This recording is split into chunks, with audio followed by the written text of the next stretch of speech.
یار یہ ختم نبوت پہ نا یہ ڈنڈی مت مارا کرو، بولا کرو، یہ بڑا نازک سا مسئلہ ہے۔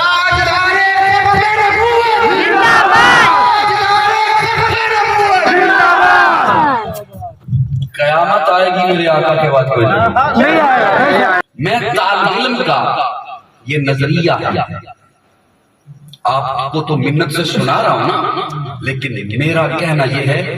کہ ختم نبوت پر آپ میں سے ہر بندہ کم از کم کہیں کھڑا ہو آدھا گھنٹہ دلائل دے سکے، یہ حق ہے میرے آقا۔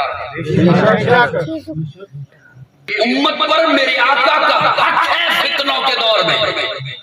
کہ آپ بندہ ایک آدھا گھنٹہ کم از کم کھڑا ہو اور ختم نبوت پر دلائل دے۔ اجازت ہو تو میں دو عرض کروں، سبق کے طور پر انہیں یاد کرنا، سبق کے طور پر قرآن مجید میں میرے رب نے آدم کا قصہ بیان کیا، ابلیس کی بات ہمیں بتائی، ابلیس کا انکار کرنا ہمیں بتایا، فرشتوں کا سجدہ کرنا ہمیں بتایا، جنت کے باغات ہمیں بتائے، جہنم کی ہولناکیاں ہمیں بتائیں، قابیل کا قتل کرنا حابیل کو وہ بتایا،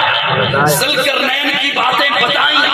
حضرت یوسف کا قصہ سنایا، حضرت نوح کی باتیں بتائیں، حضرت ابراہیم کی باتیں بتائیں، نمرود کا اکڑنا بتایا، فرعون کا خدائی کا دعویٰ کرنا بتایا، موسیٰ کی باتیں بتائیں، ہارون کا اس کے بھائی کی باتیں ہمیں بتائیں، حضرت عیسیٰ کی پیدائش ہمیں بتائیں، جناب مریم کی بے گناہی ہمیں طہارت بتائی، حضرت عائشہ کی طہارت ہمیں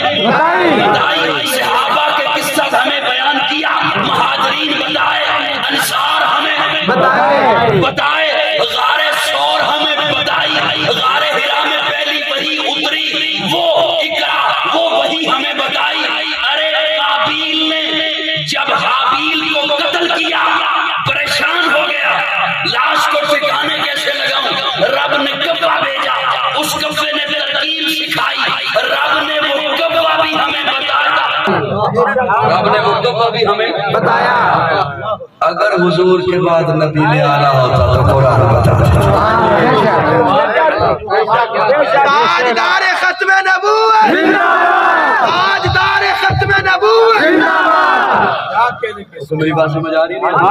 کہ میں دلیل سبق کے طور پہ آپ کو یاد ہے۔ کبا مجھے بتانا اتنا ضروری نہیں، کبا مجھے نہ بھی پتہ چلتا تو میں